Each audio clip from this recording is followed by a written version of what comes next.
हिंदी में यूपीएससी की तैयारी से संबंधित प्रोग्राम्स को देखने के लिए सब्सक्राइब करें study IQ-IAS Hindi.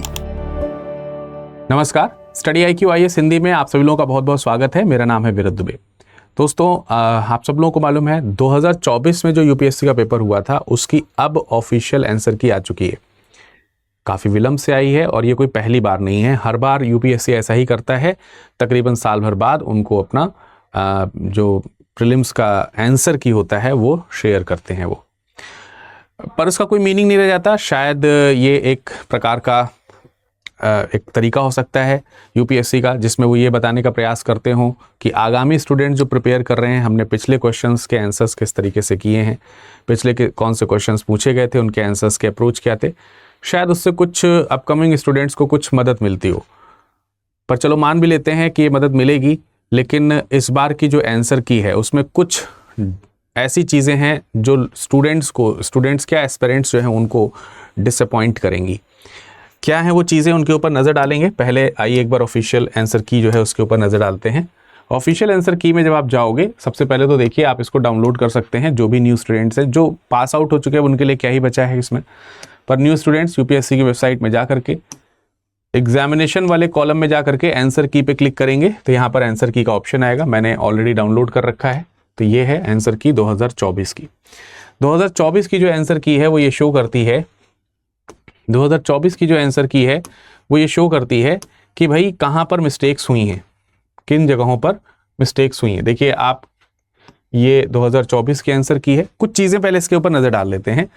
GS paper 1 का आंसर की है, नंबर ऑफ क्वेश्चंस ड्रॉप्ड साफ साफ इसमें लिखा है 3, यानी कि टोटल नंबर ऑफ क्वेश्चंस 100 थे, टोटल नंबर ऑफ क्वेश्चंस 100 थे, बट एक कॉलम आप यहां पर लगा देते हैं जिसमें आप लिख देते हैं कि क्वेश्चन ड्रॉप कितने किए गए, 3। इसका मतलब number of questions taken for scoring that is 97, जो कि आप देख सकते हैं कि प्रिंटेड नहीं है। इसमें 9 तो प्रिंटेड है, बट 7 जो है वो उसको जो है वो हाथ से बाद में लिखा गया है, जो भी है। सेम लाइकवाइज अगर आप यहां पर ये देख रहे हैं कि total number of questions are 100, dropping 3 questions, number of questions taken for scoring 97 अगर हम लिख सकते हैं, सो मैक्सिमम मार्क्स 200 यहां पर नहीं हो सकते। अगर हो भी सकते हैं सो हमें दूसरा एक कॉलम बनाना चाहिए था जिसमें हम लिखते maximum marks taken for scoring. तो आपको इसमें 6 नंबर जो है वो क्या कर देने हैं, माइनस कर देने चाहिए, क्योंकि एक क्वेश्चन 2 नंबर का है, 3 क्वेश्चन निकाले हैं, 6 क्वेश्चन माइनस कीजिए, 194 मार्क्स होना चाहिए। इससे कोई फर्क नहीं पड़ जाएगा। देखो सिंपल सी बात, इससे कोई फर्क नहीं पड़ जाएगा, बट फर्क ये पड़ता है कि एक्चुअली जिस एग्जाम की आंसर की हम बात कर रहे हैं, ये कोई ऐरा गैरा एग्जाम नहीं है। भारत का सबसे बड़े कह सकते हैं कि पदों के लिए चयनित कराई जाने वाली परीक्षा है। बहुत सारे लोगों के मुंह से आपने सुनी होगी कि ये सबसे स्पेशल, सबसे कठिन वगैरह वगैरह टाइप की परीक्षा है, बट इन सब चीज़ों को हटाया जाए तो उसमें सबसे इंपॉर्टेंट चीज़ आती है कि ये जो क्वेश्चन पेपर है, ये जो एग्जामिनेशन है, ये one of the constitutional body, हमारे एक संवैधानिक जो एक संस्था है, यूपीएससी संवैधानिक संस्था है ना, संविधान में इसका वर्णन किया गया है, उसके लिए, उसके द्वारा, जिसका काम ही यही है। मतलब अगर आप पढ़ोगे तो आपको देखने को मिलेगा कि भाई यूपीएससी को एस्टैब्लिश ही इसलिए किया गया है कि प्रशासनिक सेवाओं के लिए भर्ती देखे, मुख्य काम ही इसका यही है।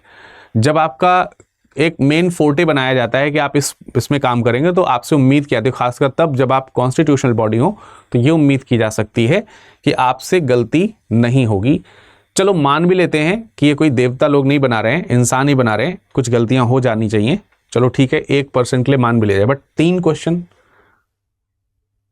क्या 1% में एग्जिस्ट करता है? ऑब्वियसली नहीं। ये मोर देन 1%, मतलब 1% की मिस्टेक नहीं होनी चाहिए थी, बट यहां तो उससे भी ज्यादा है। अब पिछले कुछ सालों से लगातार यूपीएससी की जो प्रक्रिया है वो घेरे में आ रही है। जैसे 2025 के लिए जब प्रीलिम्स के मतलब 2025 के लिए जब फॉर्म फिल किए गए, तो फॉर्म फिल करने की स्टेजेस इतनी ज़्यादा, और उसमें मतलब प्रिलिमिनरी एग्जामिनेशन से पहले जब हम फॉर्म फिल करा रहे हैं तो उसमें उस तरीके की चीज़ें पूछना जो शायद एक उस कैंडिडेट से पूछनी चाहिए जो सेलेक्ट हो जाए, जैसे उसके सारे डॉक्यूमेंट्स डिटेल्स वगैरह जो हैं वो आप पहले ही मांग ले रहे हैं। तो आप सोचिए लाखों लोग इस परीक्षा में पार्टिसिपेट करते हैं, संख्या बढ़ रही है लोगों की इसमें। क्या यूपीएससी के पास इतना अच्छा तंत्र है कि वो इन सारे लाखों लोगों को स्क्रूट कर सके और देख सके कि यार सबने अपने डॉक्यूमेंट सही भेजे हैं, उनके भी डॉक्यूमेंट्स वो चेक कर सके जिनको फाइनल में सेलेक्ट भी नहीं होना है। मतलब लाखों लोग तो नहीं सेलेक्ट होंगे ना ऑब्वियसली। तो ये प्रक्रिया क्या सिलेक्शन से पहले होगी कि हम छांटें, या फिर प्रक्रिया बाद में होनी चाहिए थी? पर वो तो खैर प्रीलिम्स की बात है, उसको छोड़ा जा सकता है। बट अभी हम यहाँ पर बात कर रहे हैं प्रीलिम्स 2024 की। अब इसमें केवल यही मिस्टेक्स नहीं है, अगर आप देखोगे तो बड़ी अजीब अजीब तरीके के मिस्टेक्स हैं जो एक स्टैंडर्ड जो शो करना चाहिए एक एग्जामिनेशन को अदर एग्जामिनेशंस के लिए, वो तो बहुत ही घटिया है यहाँ पर। सबसे पहले तो आंसर की में आपको मालूम है कि 3 आंसर ऐसे हैं जो गलत दिखाए गए हैं, और वो 3 आंसर हैं question number 20, if I am representing the question paper set ए। ये सेट ए का आंसर है जो कि आप देख सकते हैं। तो क्वेश्चन नंबर 20 है, क्वेश्चन नंबर 52 है, एंड इसके अलावा 57। Where is 57? 57 नीचे होगा, ठीक है। तो 57 है इसके अलावा, ठीक है। 20, 50 और 57, ठीक है। 52 और 57 ये 3 क्वेश्चन है। 71 का भी आंसर बाद में मार्क किया गया है, साफ साफ दिख रहा है। ऐसे बहुत सारी जगहें हैं जहां पर बाद में हाथ से लिखावट आपको देखने को मिलती है। ये नहीं होना चाहिए, एक स्टैंडर्ड है, मतलब ये नहीं होना चाहिए। इससे कोई फर्क नहीं पड़ता है क्या फालतू की बातें कर रहे हैं सर आप, इससे क्या ही दिक्कत है, बाद में चेंज आया होगा तो कर दिया होगा। बट एक होता है ना कि आपको एक स्टैंडर्ड फॉलो करना होता है यार। आप यूपीएससी हैं, मतलब आप समझ सकते हैं जिस यूपीएससी के एग्जाम में आपके बैठने के तरीके तक को ऑब्जर्व किया जाता हो, आपके कपड़े पहनने के तरीके तक को ऑब्जर्व किया जाता हो, वहां वो संस्था खुद अपने रिप्रेजेंटेशन को सही नहीं कर पा रही, अपने प्रस्तुतिकरण को सही नहीं कर पाई। हमसे आप पर्सनैलिटी टेस्ट लेते हैं, आप हमारा इंटरव्यू लेते हैं, हमारा व्यक्तित्व परीक्षण करते हैं, और यूपीएससी का खुद का व्यक्तित्व कितना धुंधला है और कितना धब्बेदार है। ये धब्बेदार है, इसको धब्बा कहेंगे, ये धब्बेदार है। देन अगेन यहीं पर काम नहीं खत्म होता है। 100 क्वेश्चंस होते हैं, आपने 100 ऑफ चलो मान लेते हैं कि 120 की आपने शीट बनाई है, तो क्वेश्चन नंबर 101 और आपने यहाँ पर विकल्प उसका लिखा है ओ और समथिंग 0, मैं 0 मान के चल रहा हूँ कि 0 लिखा है। तो आप बताइए, आपने अगर यहाँ पर लिख दिया कि भाई ये 0 है, 101 0 है, 102 0, 103 0, 104 0, 105 0 है, और यहाँ पर सब जगह आपको 100 ये सब 0 0 0 ही दिखाई देता है। बट ये सेट पेपर ए के लिए, अगर इसी सीरीज में सेट मतलब इसमें दूसरी सीरीज में आप सेट बी में जाएंगे, सो आप तब देखेंगे कि भाई वहां पर कुछ अलग ही फॉलो हो रहा है। 101 में 0 0 0 0 और 105 में #NA एंड देन NA। यार तय कर लो ना भाई, 0 लिखना है कि #NA लिखना है, कि जो मर्जी होगी वो लिख दोगे आप, जो मर्जी ये लिख देंगे। क्या ये स्टैंडर्ड सेट, क्या ये पर्सनैलिटी है? ये सीखेगा एक यूपीएससी का कैंडिडेट कि यार थोड़ा बहुत लेमैन चलता है? क्या आप एग्जाम हॉल में या फिर इंटरव्यू हॉल में किसी भी स्टूडेंट को थोड़ा बहुत चलता है से ले लेंगे? नहीं लेते हैं ना। तो आप रिप्रेजेंट क्यों कर रहे हैं इस तरीके की चीज? तो ये गलत होनी चाहिए। और ये सब में इसी तरीके से, सेट पेपर ए में कुछ और तरीका है, सेट पेपर सी में कुछ और तरीका है, बी में कुछ और तरीके हैं, सब में कुछ और तरीके यहां पर रखे गए हैं। चलिए कोई बात नहीं, ये तो हमने आपको बता दिया। अब हम बात कर लेते हैं जिन 3 क्वेश्चंस की मिस्टेक्स की गई हैं, आइए उसके ऊपर चर्चा कर लेते हैं। उससे पहले एक छोटी सी जानकारी दे देता हूं कि 2026 की आप प्रिपरेशन तो देखो करनी पड़ेगी यार, करने हैं तो बैच शुरू हो चुका है 21 मई से, आप ज्वाइन कर लीजिए विधिवत। उसमें जो है आपको विरद लाइव कोड से मैक्सिमम डिस्काउंट मिल जाएगा। प्रीलिम्स क्वालिफाई करोगे तो आपकी फीस रिफंड हो जाएगी। सो प्रीलिम्स क्वालिफाई तो करना ही है। ये वो क्वेश्चन है सेट पेपर ए के जिनको जो है जिनको ड्रॉप किया गया है। ड्रॉप करने का कारण क्या है, मतलब इन ड्रॉप होने का अर्थ क्या हुआ कि इनके मार्क्स जो हैं वो नहीं पढ़े जाएंगे, नहीं समझे जाएंगे। यानी कि आपने सही किया हो, गलत किया हो, नॉट अटेम्प्टेड हो, आपको इसके कोई मार्क्स मिलने वाले नहीं है, ना ही मार्क्स कोई कटने वाले हैं। ना मिलने वाले हैं ना कटने वाले हैं, ये दोनों चीज़ें हैं। तो पर इसकी वजह से 6 नंबर की फाइटिंग जो है वो कम हो जाती है। हो सकता है कि ये 3 क्वेश्चन हैं वो 3 क्वेश्चन कई सारे कैंडिडेट को आते हों और कई सारे कैंडिडेट को ना आते हों। तो जिन कैंडिडेट को नहीं आते थे उन्होंने कुछ और क्वेश्चन अटेम्प्ट किए और उनका सिलेक्शन हो गया होगा। जिनको आते रहे होंगे उन्होंने कुछ और क्वेश्चन सेलेक्ट किए पर उनका सिलेक्शन नहीं हुआ, बट उन्होंने ये किया था तो उन्हें इसके मार्क्स मिल जाते तो इनका सिलेक्शन हो जाता उनकी बजाय, बट ये रह गए। आप सोच के देखिए कि अगर ये वो कैंडिडेट हैं जिनका लास्ट अटेम्प्ट है, so it would be consider just like as a crime. But हो सकता है कि बड़े भारी शब्द हैं ये, बट है ही यार, किसी का करियर आप कैसे खराब कर सकते हैं, वो भी यूपीएससी ऐसी संस्था होकर के।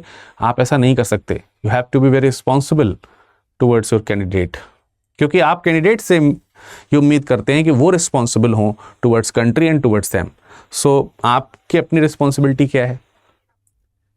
हम किसी के भी कॉलर को पकड़ते समय अपने कॉलर को क्यों नहीं देखते? तो ये देखना चाहिए था यूपीएससी को। क्वेश्चन जो है, सबसे बड़ी बात है क्वेश्चन नंबर 20 की बात कर लें आप, ठीक है, हिंदी इंग्लिश दोनों में लिखा हुआ है। चाहे क्वेश्चन नंबर 52 की बात कर लें और चाहे क्वेश्चन नंबर 57 की बात कर लें, ये सारे के सारे क्वेश्चंस जो हैं, ये सारे के सारे क्वेश्चंस स्टैटिक क्वेश्चंस हैं।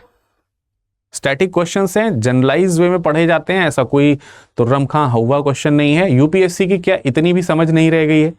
क्या अगर आज हम या आप जो है कोई क्वेश्चन उनसे पूछ दें तो क्या उनके अंदर वो गट्स नहीं है कि वो उसका आंसर कर पाएं? क्योंकि वो तो खुद के किए गए क्वेश्चन का आंसर नहीं दे पा रहे हैं।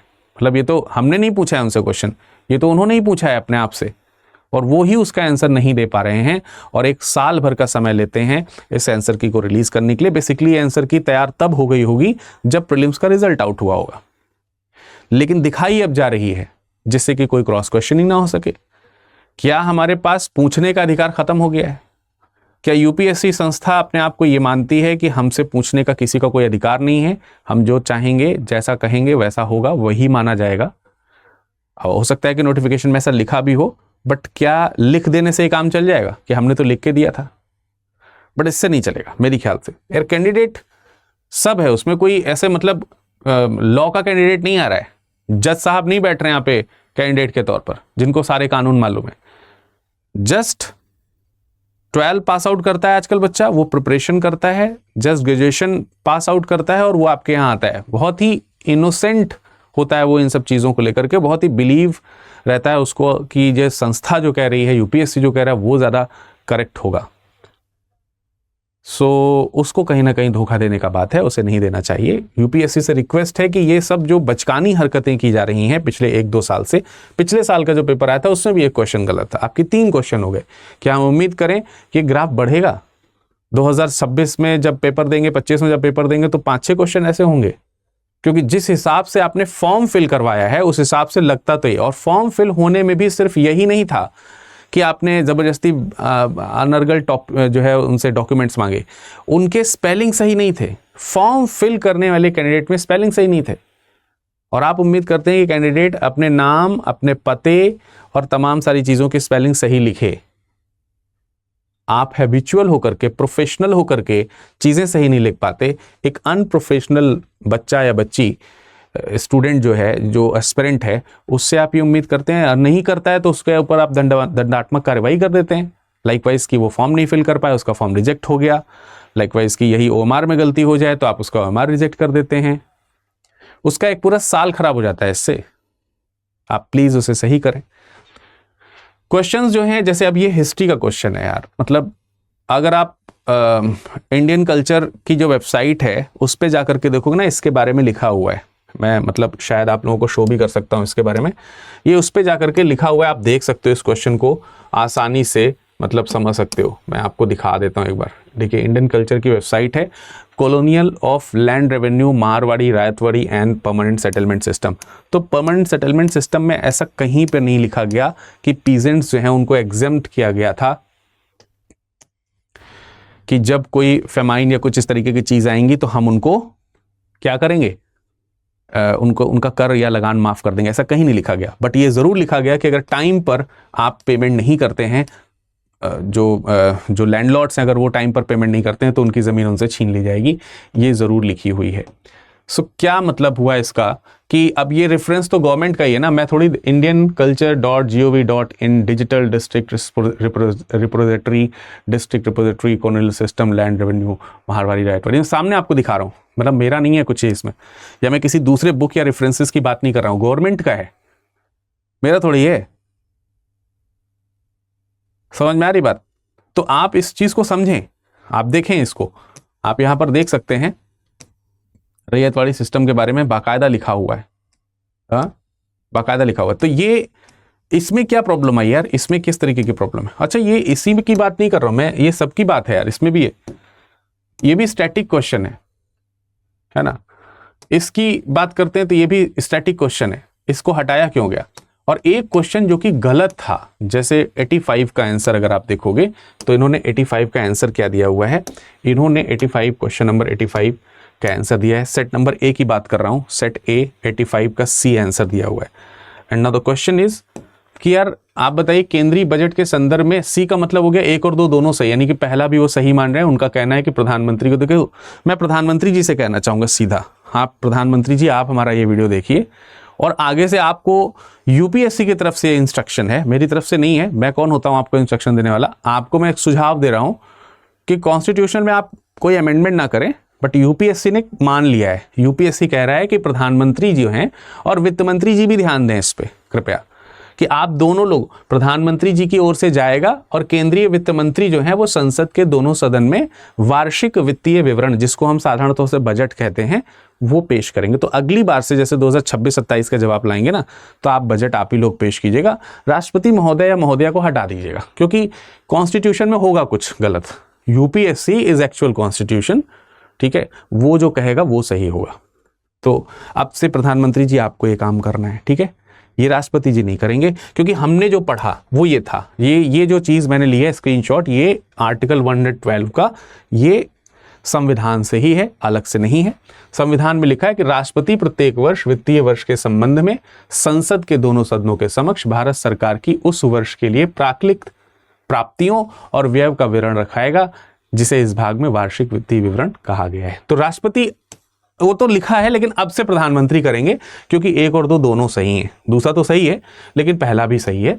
तो प्रधानमंत्री जी अगली बार से आप जाएंगे, ठीक है, आप क्या करेंगे, आप वार्षिक वित्तीय विवरण को पेश करेंगे, ठीक है जी, राष्ट्रपति महोदय नहीं करेंगे। सो इस तरीके की मिस्टेक्स, मतलब इतना सुधारने के बाद भी आप 85 नंबर जो क्वेश्चन उसको देख नहीं पाए।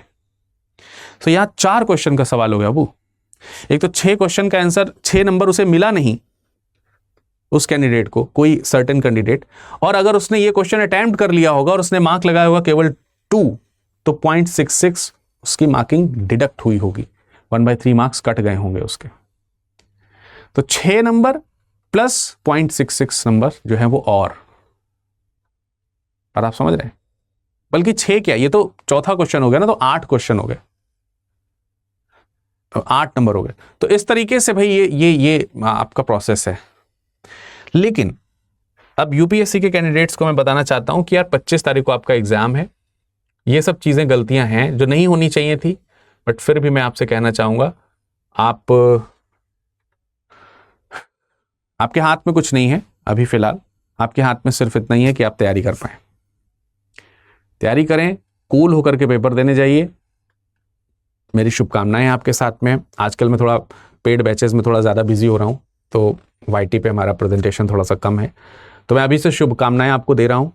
आपको ढेर सारी शुभकामनाएं, मेरी दुआएं हैं कि इस तरीके से क्वेश्चंस आपके पेपर में ना आए। मेरी दुआएं हैं कि आप में से जिन कैंडिडेट्स ने अच्छी तरीके से पढ़ाई की है, जो चीज़ दिन रात मेहनत करके आपने पढ़ी जानी समझी है, वो आपके दिमाग में स्थिर तौर से रहें, और जब वो क्वेश्चन के रूप में आपके सामने आए तो आप उसका सही और सुदृढ़ता से उत्तर दे सकें।